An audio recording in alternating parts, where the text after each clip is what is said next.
Praise the Lord, this is angel. और video को बनाने का मकसद है करीना कपूर की नई किताब जो कि उसने लॉन्च करी है, जिसको उसने प्रेगनेंसी बाइबल बोला है। काफ़ी मीडिया प्रमोट कर रही है इस किताब को, काफ़ी उसे कवरेज भी मिल रही है, हम देख रहे हैं। और उसे करीना कपूर ने अपना तीसरा बच्चा भी बोला है, ठीक है ना। मैं समझता हूँ जब बाइबल शब्द आया है नाम, तो करीना कपूर को ये ऑलरेडी बात पता होगी कि बाइबल जो है वो क्रिश्चियंस के लिए एक बहुत ही पाक पवित्र किताब है और क्रिश्चियंस उसे कितनी इज्जत देते हैं और क्रिश्चियंस के लिए वो कितनी मायने रखती है, करीना कपूर को ऑलरेडी बात पता थी। अब आप कहेंगे नहीं भाई, बाइबल तो हम फॉरेन में सेकुलर तौर पे भी लोग इस्तेमाल कर लेते हैं, जहाँ बुक्स की बात आती है, इस तरीके की बात आती है। हाँ, बाइबल का मतलब होता है ग्रुप ऑफ बुक्स, ठीक है ना।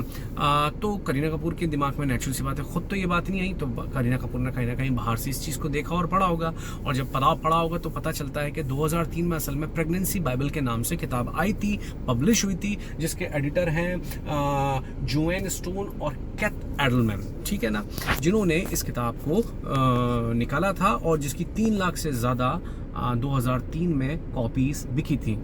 तो करीना कपूर को लगा बिल्कुल भाई, मैं भी अब इंडिया में इसका इंडियन वर्जन निकाल देती हूँ, थोड़ा गाइडलाइन दे देती हूँ। हाँ, उसने हमारी जो बाइबल है उसका कोई मजाक नहीं उड़ाया, मजाक तो बस उसने तब उड़ाया था जब उसने मेरा नाम मैरी है, मैरी 100% तेरी है, इस गाने पे डांस करा था। पर इस गाने को लिखने वाला कितना नीच सोच का इंसान होगा, मैं ये सोच रहा हूँ। जहाँ एक तरफ आप वीमेन एम्पावरमेंट की बात करते हैं, वहीं पर आप औरत को एक कह लीजिए एक उसमें आप दिखा रहे हैं, एक पूरी तरीके से उसको एक ऑब्जेक्ट के तौर पे आपने उसे दिखाया। गाने के शब्द भी इतने वाहियात, बट इन सबसे बढ़कर ये बात समझ में आनी चाहिए थी कि उसने एक पाक दामन औरत, एक ऐसे फिगर का नाम लिया है, मेरा नाम मैरी है, मैरी 100% तेरी है, जो कि क्रिश्चियंस के लिए एक बहुत ही पाक और एक ख़ास जगह रखती हैं, जिनको हम मदर मैरी बोलते हैं। और मैं कह रहा हूँ कि इन लोगों को पता रहता है, जितने मूवी मेकर हैं, यूट्यूब पे जितने कंटेंट बना रहे हैं, ये जो भी इस तरीके से चीज़ें लॉन्च कर रहे हैं, इन्हें ये बात पता होती है। चीज़ में धर्म डाल दो, धर्म में थोड़ा कंट्रोवर्जी डाल दो, कंट्रोवर्जियल बात हो जाएगी। जब धर्म आ जाएगा, जब धर्म और कंट्रोवर्जी मिल जाएंगे, तो क्या होगा, इनके कंटेंट को देखने के लोगों के अंदर इच्छा बढ़ेगी, भाई ऐसा क्या है, किताब भी बिक जाएगी होने को, या फिर कह लीजिए दूसरी चीज़ें भी हो जाएंगी। तो मैं यही कहूँगा कि अगर आप रख रहे हो बैलेंस, तो बराबर रखो। बैलेंस रख रहे हो तो क्या रखो, बराबर रखो। यानी आपको लग रहा है बाहर ऐसा हो रहा है तो हम यहाँ पर भी कर सकते हैं, बाहर भी प्रेगनेंसी बाइबल निकल रहे हैं तो यहाँ पर भी निकल रहे हैं, तो फिर यहाँ पर फिर लक्ष्मी बॉम्ब का नाम क्यों बदलना पड़ा लोगों को, क्यों नाम बदलना पड़ा उस मूवी का, मुझे बताएं आप। क्योंकि धार्मिक नाम था ना, और यहाँ पर एक धार्मिक नाम जो क्रिश्चियनिटी में जो सबसे औरतों में जिसे सबसे ऊंचा दर्जा दिया गया है, कुछ नाम जिसमें सबसे ऊंचा नाम मैरी का आता, उस गाने पे करीना कपूर ने डांस करा, एक वाहियात डांस है ना, जिसमें बोला मेरा नाम मैरी है, मैरी 100% तेरी है, और कोई आउटरेज नहीं हुई। तो इन्हें पता रहता है कि हम किस रिलीजन को टारगेट करेंगे तो कंट्रोवर्जी भी हो जाएगी, लोग का एंटरटेनमेंट भी हो जाएगा, और हम पे कोई अटैक भी नहीं होने का, कोई थ्रेट भी नहीं मिलेगी, और कोई बम भी नहीं फूटेगा हमारे सर पे। उन्हें ये बात पता होती है, तो इसलिए वो सोच समझ के क्रिश्चियंस को एज ए सॉफ्ट टारगेट के तौर पर लेते हैं और उस चीज़ को वो टारगेट कर देते हैं, ठीक है ना।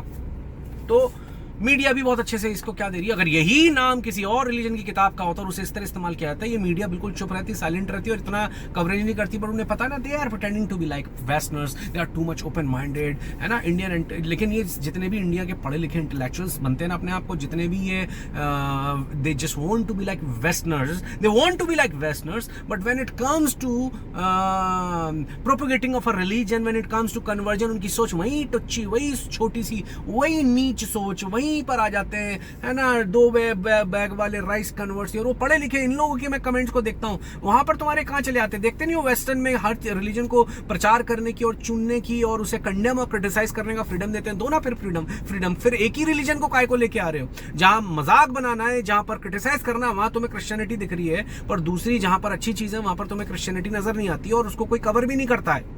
जब यहाँ पर passion of the Christ release होती है तो उसको गुपचुप तरीके से रिलीज किया जाता है और उसको इतनी आउटरेज नहीं मिलती है, उसको इतनी ज्यादा क्या नहीं किया जा रहा, प्रमोट नहीं किया जा रहा, आउटरेज नहीं किया रहा। पर ज्यादा द विंसी कोड जो कि काल्पनिक कहानी थी, क्योंकि वो क्रिश्चियनिटी के अगेंस्ट जा रही थी, उसको खूब किया गया, प्रमोट किया गया, उसका प्रोटेस्ट भी दिखाया गया। अरे काल्पनिक कहानी है, उस पर क्रिश्चियंस ने प्रोटेस्ट करा तो क्यों नहीं करेंगे, और कोई बम नहीं फोड़ा, ये देखो, उसके बावजूद भी उन्होंने बर्दाश्त करा। हम झूठ के खिलाफ दिखा रहे हैं, सच के खिलाफ नहीं कर रहे। सच दिखाओ, जो हमारी किताब में लिखा वो दिखाओ, हम उसके खिलाफ कभी प्रोटेस्ट नहीं कर रहे। बट वो क्रिश्चियंस ने तब भी होने दिया, दा विंसी कोड की बात कर रहा हूँ, और इंडिया ने उसे खूब लॉन्च भी करा, और मैं समझता हूँ हिंदी में भी डब हुई, वो दूसरी नेटिव लैंग्वेजेस में भी डब हुई, और खूब अच्छे से उन्होंने प्रमोट करा, क्योंकि उन्हें पता है कि ये तो क्रिश्चियनिटी के अगेंस्ट जा रही है। कहने का मतलब जो है वो ये है कि हम जानते हैं कि उन्हें पता है कि किस रिलीजन को हम कंट्रोवर्सी में ला सकते हैं, किसको टारगेट कर सकते हैं, और कहाँ पर हम टारगेट करने के बावजूद भी सेफ रह सकते हैं। ठीक है ना। तो अगर आप वेस्ट की आप कॉपी कर रहे हैं हर चीज़ में, they are gay, they are lesbian, they are this and that, तो दूसरी चीज़ों में भी आप करो ना, बट आप एक ही पहलू क्यों दिखाते हो, एक ही पहलू को क्यों उसी पे क्यों बात करते हो। ठीक है ना, दूसरी चीज़ों पे भी जाओ ना, वहाँ पर वो लोग अगेंस्ट भी हैं गे के, और कहीं ना कहीं उन चीज़ों के बारे में भी वो बात कर रहे हैं, LGBTQ को भी वो सिन बताते हैं, हर चीज़ को वहाँ पर इन चीज़ों की ना कवरेज दिखाती है इंडिया में, और ना ही इस बारे में बात करते हैं और ना ही करने देते हैं। कहने का मतलब वन साइड दिखाते हैं वेस्ट का ये लोग चेहरा, दूसरा साइड वाला बिल्कुल भी नहीं दिखाते हैं। जो इनको इनकी आइडियोलॉजी को या जिस चीज को प्रमोट करने के लिए इन्हें वेस्ट से पैसा मिलता है, यहाँ की मीडिया को, जो करीना कपूर ने बाइबल लिखी है और वो बाइबल जिसको हम मानते हैं क्रिश्चियंस, उसमें इतना ही फर्क है जितना ये जो आसमान के ऊपर सूरज चमक रहा है और उसके सामने माचिस की तीली की जितनी औकात है, बट इतनी ही वो बाइबल जिसे हम मानते हैं और ये बाइबल जो प्रेगनेंसी बाइबल जो करीना कपूर ने निकाली है, इतनी ही इस किताब की औकात है। ये बाइबल जो है ना, ये वाली बाइबल, ये लोगों की ज़िंदगी को बदलती है। ये वो बाइबल है जो लोगों से आज भी बातचीत करती है, लोगों को सुसाइड से और लोगों को डिप्रेशन से निकालती है। खुदा इसके ज़रिए बातचीत करते हैं, जैसे बिली ग्रैहम ने बोला है कि ये खुदा का लव लेटर है। लोग बाइबल है क्या, बाइबल को समझिए। बाइबल है मैनुअल बुक। आप किसी प्रोडक्ट को खरीदने जाते हो ना, तो उस प्रोडक्ट के साथ उसकी मैनुअल बुक मिलती है, और जो आपको बताती है इसे कैसे इस्तेमाल करना और कैसे नहीं करना, क्या प्रिकॉशंस लेने हैं, किस तरह इस्तेमाल करना है। ठीक इसी तरह बाइबल जो हम प्रोडक्ट है ना, ये इंसानी जिस्म, ये इंसानी शरीर, ये प्रोडक्ट की ये मैनुअल बुक है। ये बताती है क्या करना है, क्या नहीं करना, क्या धर्म है, क्या पाप है, कैसे करके हमें बरकत मिलेगी और क्या करके कर्ज मिलेंगे, कैसे हम खुदा को जानेंगे और कैसे हम खुदा के साथ चलेंगे। ये वो किताब है जो हमें खतरे से आगाह करती है, और ये किताब हमें एजुकेट करती है अच्छाई और बुराई के बारे में।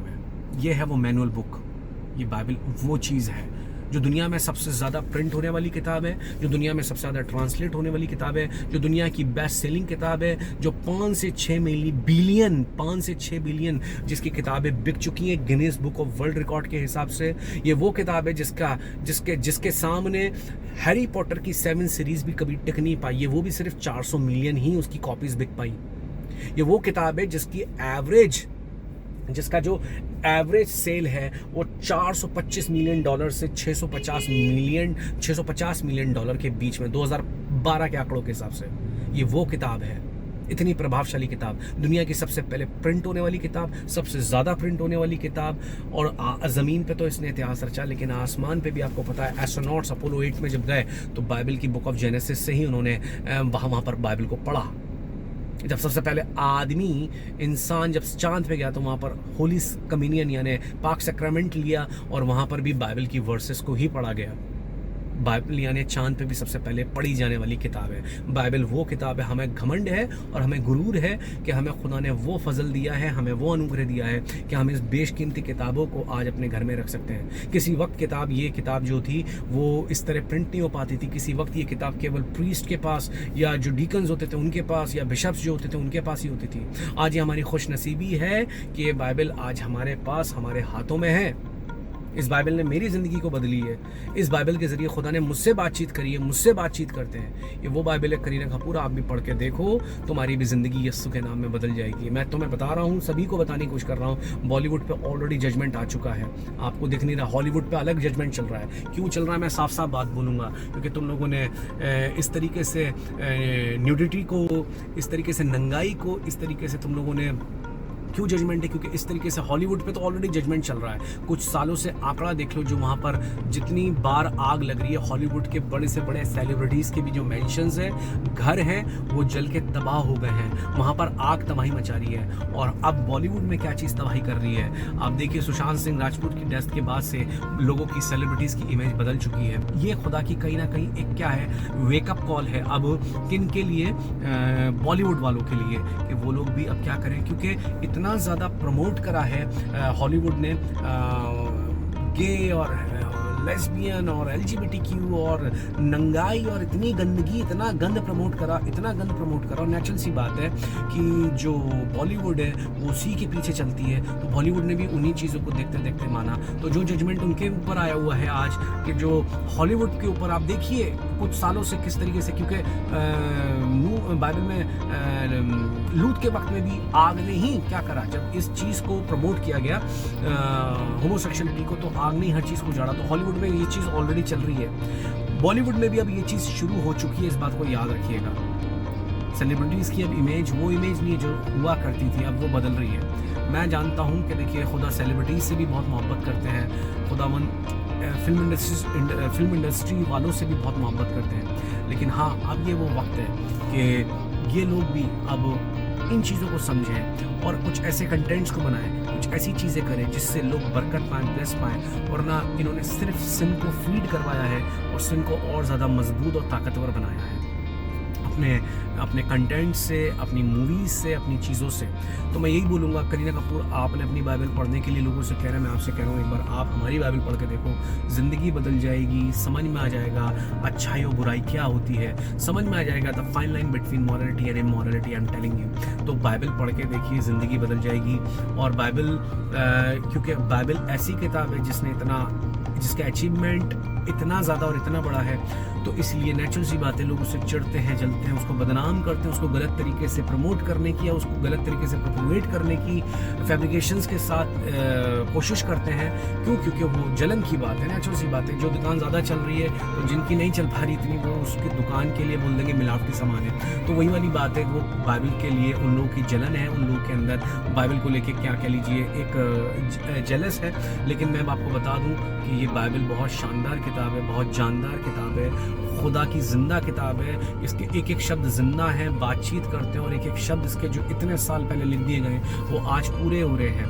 तो मैं यही बात बोलूँगा कि इस बाइबल को पढ़ के देखिए, एक बार इस बाइबल को पढ़ के देखिए जिसको हम मानते हैं। ये हमारी अपॉर्चुनिटी है कि हमारे पास तोरा भी है खुदा की दी हुई, हमारे पास ज़बूर भी है, और हमारे पास इंजील भी है, हमारे पास मुकाशिफा भी है, हमारे पास कंप्लीट चीज़ है खुदा की, जो शुरू से लेकर दुनिया के अंत और उसके बाद अंत में जो खुदा का न्याय होगा, जजमेंट होगा। ये वो किताबें जो शैतान के एजेंडे को एक्सपोज करती है, वो किताबें जो सबसे पहले स्वर्ग और नर्क यानी जन्नत और जहन्नुम की बात करती है, वो किताबें जो शैतान को एक्सपोज करती है। कोई किताब शैतान को एक्सपोज नहीं करती, सिर्फ बाइबल ने शैतान को एक्सपोज करा है, इसलिए शैतान इस किताब से चिढ़ता है। उसका एंड कैसे होगा वो बाइबल बताती है, वो बाइबल एक्सपोज करती है शैतान को कैसे एंड होगा, इसलिए वो इससे चिढ़ता, जलता और इसकी छवि को खराब करना चाहता है। पर ये किताब और ज़्यादा सच इन आखिर दिनों में, क्योंकि हम आखिर दिनों में रह रहे हैं, ये किताब याद रखिएगा और ज़्यादा सच और ज़्यादा सिद्ध साबित होने जा रही है इन आखिर दिनों में। याद रखिएगा। God bless you, praise the Lord.